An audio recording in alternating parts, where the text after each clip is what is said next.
चलो मित्रों good morning बधाने।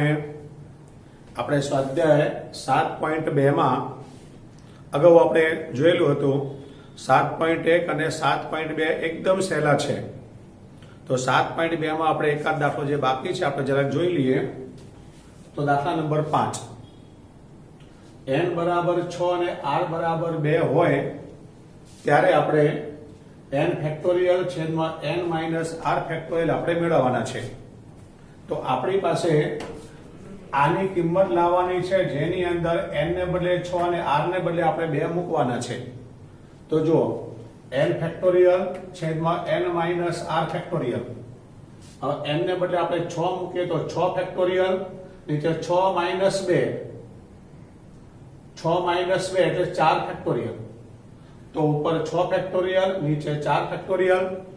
હવે મેં તમને હમણાં શીખવાડ્યું એમ મિત્રો 6 માંથી ઘટતા ઘટતા આપણે 1 સુધી જઈએ પણ નીચે 4 ફેક્ટોરિયલ છે એટલે આપણે અટકી જઈએ આપણે।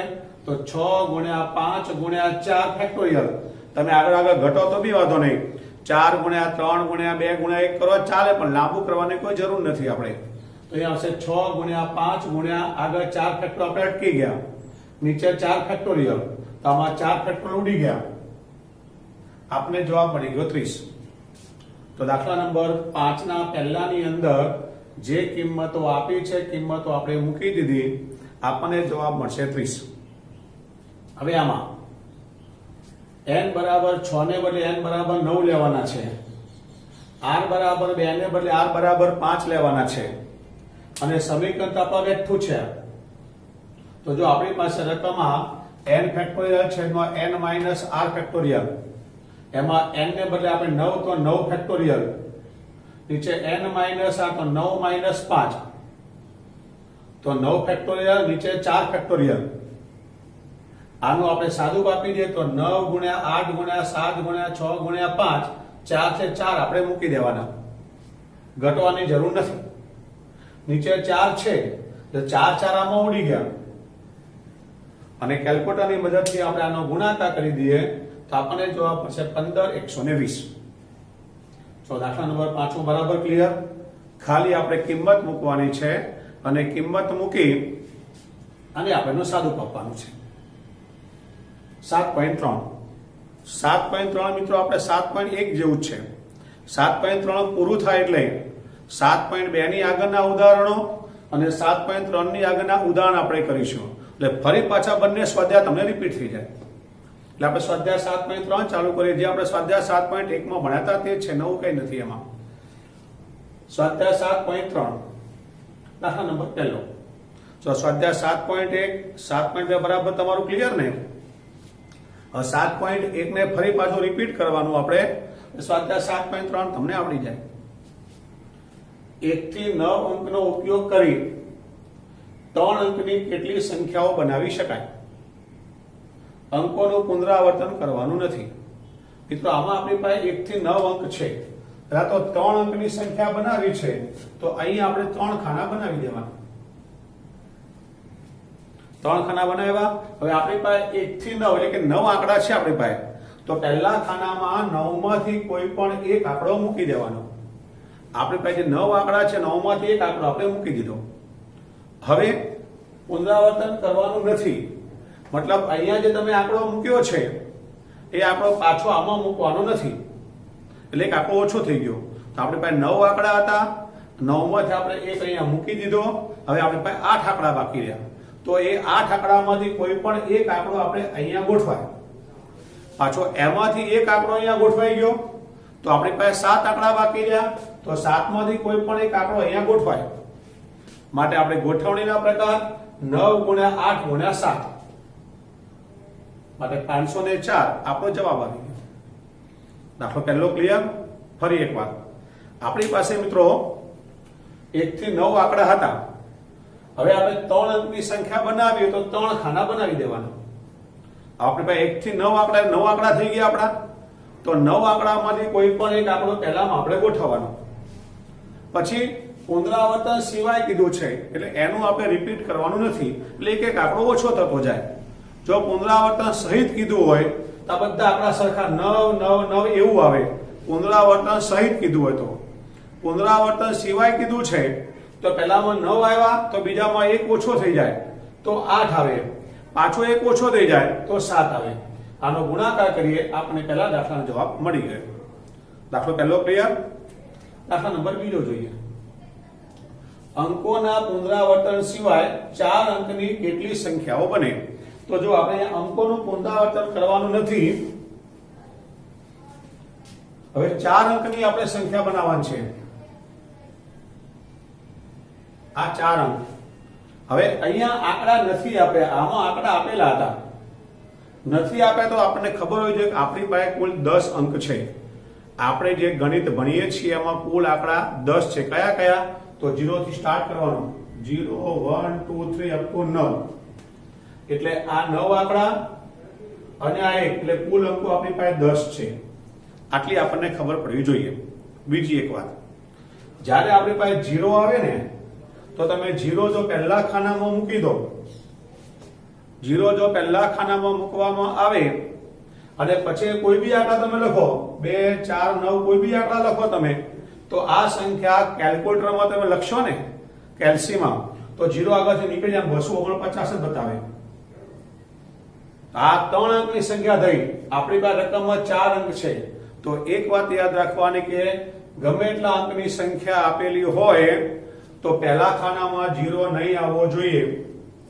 જો પહેલા ખાનામાં 0 આવી ગયો તો આપણી સંખ્યા 4 અંકની ન કહેવાય, 3 અંકની કહેવાય. આ 0 પાછળ હોય તો ગમે ત્યાં ચાલશે. અહીંયા 2 લખો, વચ્ચે ગમે ત્યાં 0 આવશે તો 4 અંકની સંખ્યા ને 2015 વંચાય.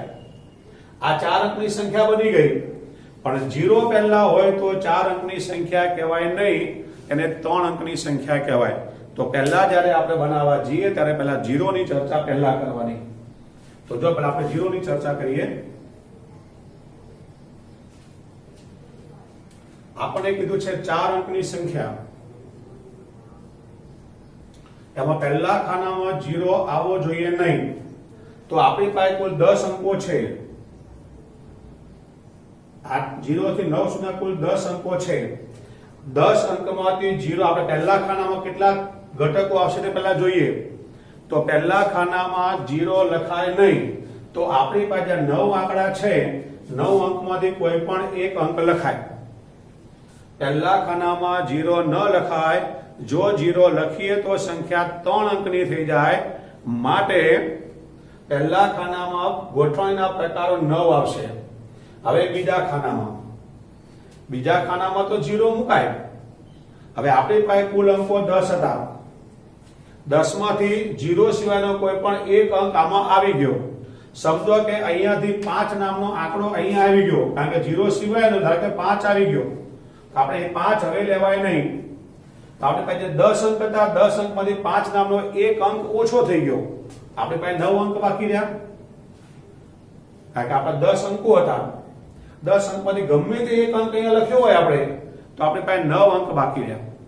પાછો બીજો અહીંયા લખાઈ ગયો તો આપણી પાસે 8 અંક બાકી રહ્યા. પાછો અહીંયા એક લખાઈ ગયો, આપણી પાસે 7 અંક બાકી રહ્યા. તો 0 વાળાની ખાસ ચર્ચા કે પહેલા ખાનામાં 0 આવે નહીં. માટે 0 સિવાયના, અહીંયા લખવું પડે આપણે 0 સિવાયના,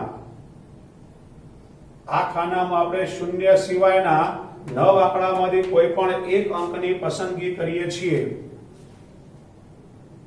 પછી 0 લેવાય. પછી 10 આંકડામાંથી એક આંકડો અહીંયા આવી ગયો, કોઈ પણ એક આવી ગયો 10 આંકડામાંથી 0 સિવાયનો, તો આપણી પાસે 9 આંકડા બાકી રહ્યા, કારણ કે હવે 0 લેવાય. તો 9 આંકડામાંથી કોઈ પણ એક આંકડો, પછી એક આવી ગયો, 8 અંકમાંથી કોઈ પણ એક આંકડો, હજુ એક આવી ગયો, 7 અંકમાંથી કોઈ પણ એક આંકડો. માટે કુલ ગોઠવણીના પ્રકાર 9 ગુણ્યા 9 ગુણ્યા 8 ગુણ્યા 7 4536 આપણો જવાબ. ચલો, આવડી ગયું બધાને બરાબર?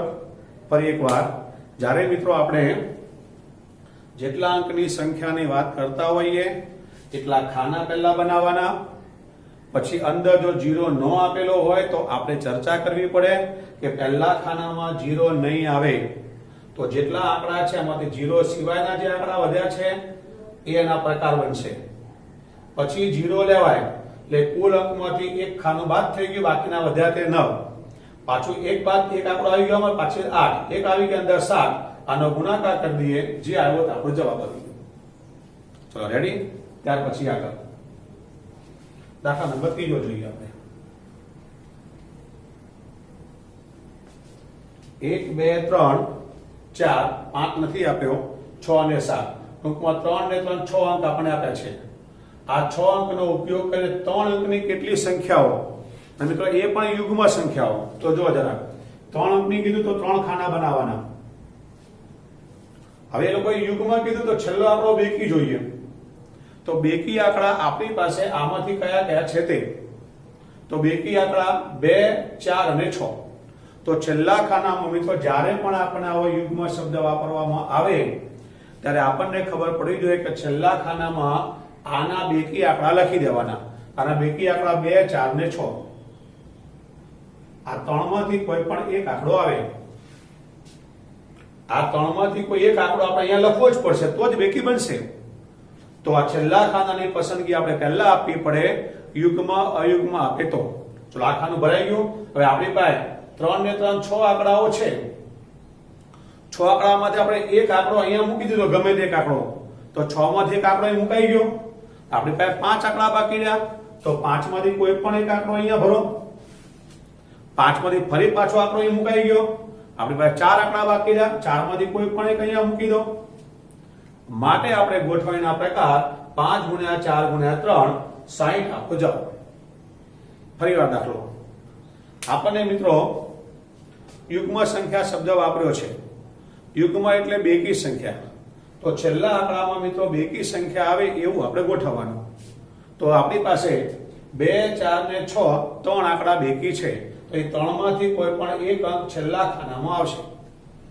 3 માંથી કોઈ પણ એક અંક છેલ્લા ખાનામાં આવશે. એટલે છેલ્લું ખાનું ભરાઈ ગયું. તો એક અંક કોઈ પણ આવી ગયો. આપણી પાસે 6 અંક છે, 6 અંકમાંથી એક આવી ગયો. હવે આપણી પાસે 5 બાકી રહ્યા. તો 5 માંથી કોઈ પણ એક અંક આપણે આમાં મૂકી દો. તો પાછો બીજો આપણે જતો રહ્યો. આપણી પાસે 4 બાકી રહ્યા. 4 માંથી કોઈ પણ એક અહીંયા આવે. આપણા ખાના પૂરા થઈ ગયા. માટે કુલ ગોઠવણીના પ્રકાર 5 ગુણ્યા 4 ગુણ્યા 3 60 આપણો જવાબ આવશે. બોલો ક્લિયર? બરાબર. પહેલો, બીજો, ત્રીજો એકદમ સરસ રીતે આવડી ગયો. દાખલા નંબર 4 લઈએ આપણે.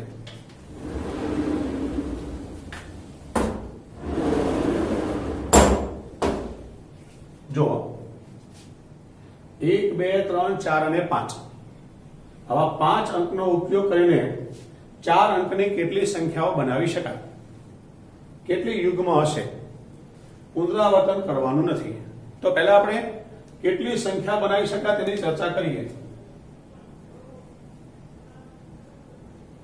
મિત્રો 4 અંકની કીધી તો 4 અંક આપણે દોરવા પડે.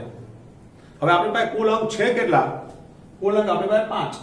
1 2 3 4 5 અંક છે. હવે આપણે 0 વાળી ચર્ચા નહીં, કારણ કે આમાં 0 છે જ નહીં.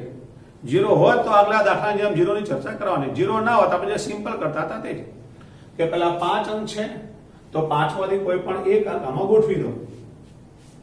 5 માંથી એક ગોઠવાઈ ગયો. આપણી પાસે વધ્યા 4, કારણ કે પુનરાવર્તન કરવાનું નથી. તો 4 વધ્યા છે, 4 માંથી કોઈ પણ એક અહીંયા ગોઠવી દો. પાછો એક ઓછો થઈ ગયો. આપણી પાસે વધ્યા 3, 3 માંથી કોઈ પણ એક અહીંયા ગોઠવી દો. પાછો એક ગોઠવાઈ ગયો. આપણી પાસે વધ્યા 2. માટે કુલ ગોઠવણીના પ્રકાર 5 ગુણ્યા 4 ગુણ્યા 3 ગુણ્યા 2 120 આપણો જવાબ. ચલો પહેલામાં સમજ પડી ગઈ તમને? ફરી એકવાર આપણી પાસે મિત્રો જે લોકો 4 અંક કીધા છે તો 4 ખાના બનાવી દેવાના. આપણને કુલ 5 અંક આપેલા, આપણે 5 થી શરૂઆત કરવાની. પુનરાવર્તન સિવાય છે એટલે પહેલામાં 5 તો આવે.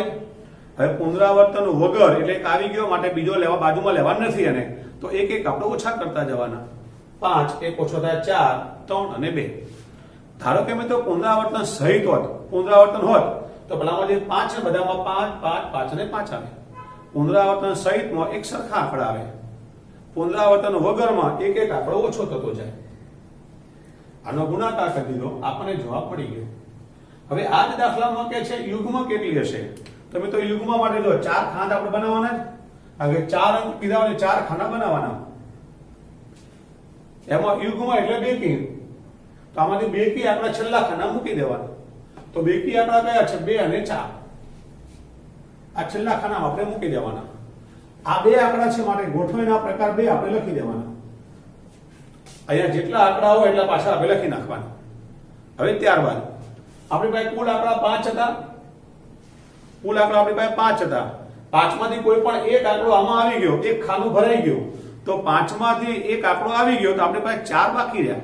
તો એ 4 માંથી કોઈ પણ એક અહીંયા લખાય. 4 માંથી પાછો એક આવી ગયો, અહીંયા 3 બાકી રહ્યા. 3 માંથી કોઈ પણ એક અહીંયા લખાય. 3 માંથી પાછો એક આવી ગયો, અહીંયા 2 બાકી રહ્યા, તો 2 માંથી કોઈ પણ એક અહીંયા લખાય. માટે ગોઠવણીનો પ્રકાર 4 × 3 × 2 × 2 48. ફરી એકવાર આપણને મિત્રો યુગ્મ કીધું છે, તો પેલા આમાંથી યુગ્મ આંકડા જે છે એ બંને આપણે મૂકી દેવાના 2 અને 4. તો ગોઠવણીના પ્રકાર આપણા 2 થઈ ગયા. હવે કુલ આપણી પાસે 5 આંકડા છે. 5 માંથી આપણે બે આંકડાને જોવાનું, એક ખાનું જોવાનું. એક ખાનું ભરાઈ ગયું મતલબ એક આંકડો જતો રહ્યો આપણા હાથમાંથી. જે આપણી પાસે 5 આંકડા છે, 5 આંકડામાંથી એક આંકડો આમાં ઓછો થાય, આમાં આપણે મૂકી દીધો ગમે તે એક આંકડો, એટલે એક આંકડો આપણો ઓછો થઈ ગયો. તો આપણી પાસે વધ્યા હવે 4 આંકડા. તો 4 માંથી કોઈ પણ એક આંકડો અહીંયા મુકાય, પાછો ત્યાં મુકાઈ ગયો. તો હવે આપણી પાસે વધ્યા 3 આંકડા. તો 3 માંથી કોઈ પણ એક અહીંયા મુકાય, એક પાછો મૂકી દીધો. આપણી પાસે વધ્યા 2 આંકડા. તો 2 માંથી કોઈ પણ એક આંકડો અહીંયા મુકાય. માટે કુલ પ્રકાર 4 × 3 × 2 × 2. માટે જવાબ આવશે આપણો 48. બોલો, આવડી ગયું બધા બરાબર? ત્યારબાદ આગળ 8 વ્યક્તિઓમાંથી અધ્યક્ષ અને ઉપાધ્યક્ષ મિત્રો બનાવવાના છે. એટલે કોઈ એક સંસ્થા હોય, સંસ્થામાંથી કઈ ચૂંટણી કરે, એમાંથી કોઈ એક પ્રમુખ ઉપપ્રમુખ એવો બનાવે ને, એ રીતે 8 વ્યક્તિઓ બેઠા છે, અથવા સંસ્થામાં 8 વ્યક્તિઓ છે, એમાંથી કોઈ એકને આપણે અધ્યક્ષ બનાવવો છે, બીજાને આપણે ઉપાધ્યક્ષ બનાવવો છે. તો જો પહેલા આપણે અધ્યક્ષ બનાવવો હોય તો જે આપણા 8 છે, 8 માંથી કોઈ પણ એકને બનાવવાનું. આપણે અધ્યક્ષ બનાવવો હોય તો બેઠેલા 8 વ્યક્તિમાંથી કોઈ પણ એકને આપણે ચોઈસ કરીએ. તો અધ્યક્ષની પસંદગી કરવા માટે, અધ્યક્ષ બનાવવા માટે આપણે 8 માંથી કોઈ પણ એકને આપણે ઊભા કરીએ. ચલો, 8 માંથી કોઈ પણ એક ઊભો થઈ ગયો ભાઈ, એને આપણે અધ્યક્ષ બનાવી દીધો, સાઈડમાં બેસી ગયો. હવે કેટલા બાકી રહ્યા આપણા? 7. હવે 7 માંથી કોઈ પણ એકને આપણે ઉપાધ્યક્ષ બનાવી દઈએ. તો ઉપાધ્યક્ષ બનાવવા માટે જે 7 બેઠા છે એમાંથી લેવાના. ઉપાધ્યક્ષ બની ગયો. માટે આપણા કુલ પ્રકાર 8 × 7 એટલે 56 આપણો જવાબ આવી ગયો. ફરી એકવાર 8 વ્યક્તિઓ મિત્રો બેઠેલા છે, 8 વ્યક્તિ બેઠેલા છે, એમાંથી પહેલા આપણે અધ્યક્ષ બનાવવો છે. અધ્યક્ષ માટે આપણે 8 માંથી કોઈ પણ એકને આપણે ઊભો કરીશું. તો અધ્યક્ષ માટેના વિકલ્પો આપણા 8 છે. 8 માંથી કોઈ પણ એક. તો 8 વિકલ્પો છે, માટે અધ્યક્ષમાં લખવાના આપણે 8. હવે એમાંથી એક અધ્યક્ષ બની ગયો, ઊભો તો સાઈડમાં આવી ગયો. આપણે ઉપાધ્યક્ષ બનાવીએ. તો ઉપાધ્યક્ષ બનાવવા માટે મિત્રો આપણી પાસે હવે 7 વ્યક્તિ બેઠા છે. તો 7 માંથી કોઈ પણ એકને આપણે બનાવીશું. તો ઉપાધ્યક્ષ માટે 7 માંથી કોઈ પણ એક, માટે 8 × 7 56 આપણો જવાબ આવી ગયો. ચલો, રેડી? ત્યાર પછી મિત્રો આપણે આગળ વધીએ. હજુ દાખલામાં મિત્રો આપણે આગળ વધતા પહેલા થોડીક આપણે ક્રમચય સંચયની થિયરી જોઈ લઈએ. ક્રમચય કોને કહેવાય, સંચય કોને કહેવાય, આપણે કેમ એનો ઉપયોગ કરવાનો છે તે. તો પેલા ક્રમચય કોને કહેવાય? ક્રમચયને મિત્રો અંગ્રેજીમાં પરમ્યુટેશન કહેવાય છે. એને પરમ્યુટેશન કહેવાય છે, પણ આપણે આપણી સાદી શુદ્ધ ભાષા, દેશી ભાષામાં યાદ રાખીશું ને આપણે પ્રી એડજસ્ટમેન્ટ. એડજસ્ટમેન્ટ એટલે ગોઠવણી કરવી.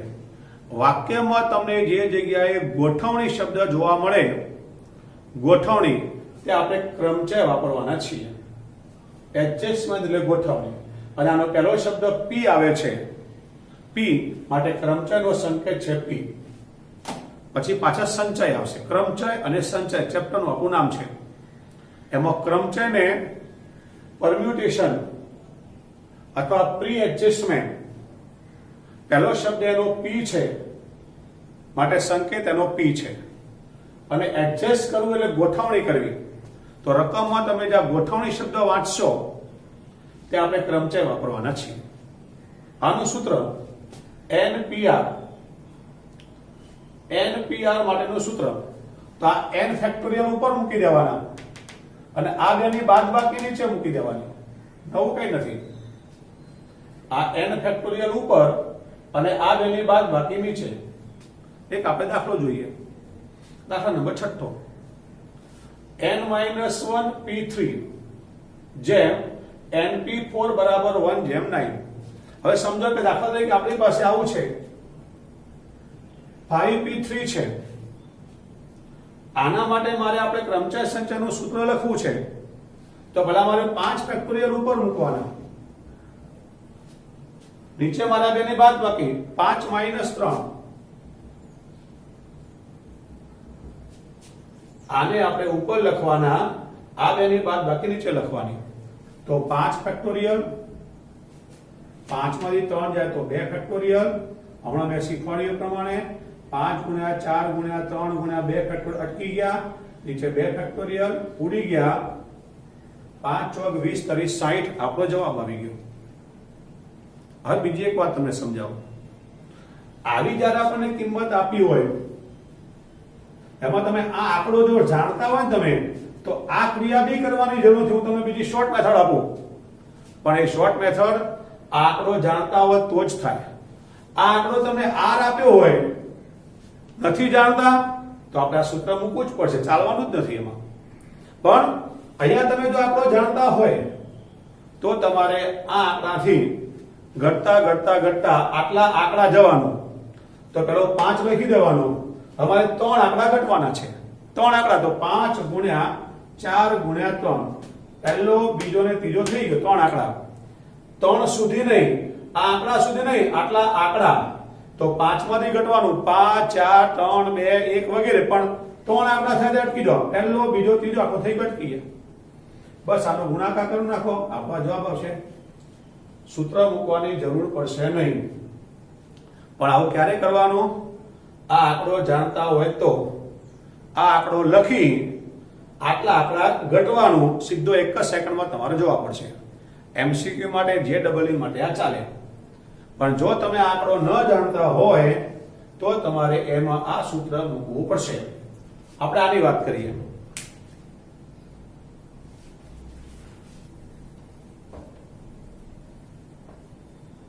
જો આપણી પાસે આ આંકડો જાણીએ છીએ આપણે, તો આ n-1 છે, તો પેલો n-1 લખી દેવાનો.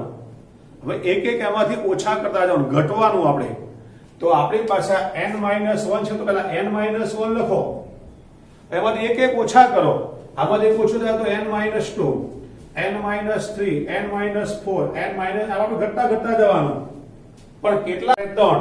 તો આ પહેલો, બીજો, ત્રીજો આટલા જ. આને લખવાના આપણે, કારણ કે અહીંયા 3 છે તો 3 આંકડા સુધી જ જવાનું. તો પેલું સૂત્ર લખવું નહીં પડે આપણે. એટલા માટે મેં લખ્યું, જો n-1 p3 માટે n-1, n-2, n-3. હવે નીચે np4, નીચે 4 છે તો n લખી, n માંથી ઘટતા ઘટતા આપણે 4 આંકડા જઈએ. જો તો નીચે પેલો n તો લખવો પડે. એમાંથી એક ઘટીએ તો n-1, હજુ એક ઘટીએ n-2, હજુ એક ઘટીએ n-3. 4 આંકડા થઈ ગયા. 1, 2, 3 ને 4 થઈ ગયા.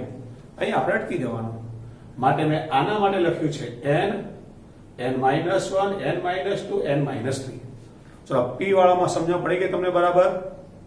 p વાળામાં મિત્રો જો આપણી પાસે આ આંકડો જાણતા હોઈએ તો આપણે આ સૂત્ર મૂકવાની જરૂર નથી. પણ આ આંકડો જાણતા નહીં હોઈએ તો આપણે આ સૂત્ર મૂકવું પડશે. તો અહીંયા આપણે n-1 p3 નો મતલબ એવો થાય, પેલો n-1 લખી નાખવાનો, પછી આમાંથી એક એક ઘટતા જવાનું, ઓછા કરતા જવાનું, એક એક ઓછા કરતા જવાનું 3 આંકડા સુધી. તો પહેલો આંકડો, બીજો આંકડો, ત્રીજો આંકડો. એ તો અહીંયા પેલો n લખી નાખવાનો, પછી 4 આંકડા સુધી જવાનું, એક એક ઘટતા જવાનું. આપણે હવે આમાં ઉડી આપણે ઉડાડી મૂકે, તો આપણી પાસે 1/n બાકી રહ્યો. અહીંયા 1/9 આપ્યા છે. આનો આપણે વ્યસ્ત કરી દીધો, તો n બરાબર 9 આપણને જવાબ મળી ગયો. જો દાખલો બરાબર સમજાઈ ગયો? કોઈને કોઈ તકલીફ? રેડી? આજે આપણે આટલું રાખીએ.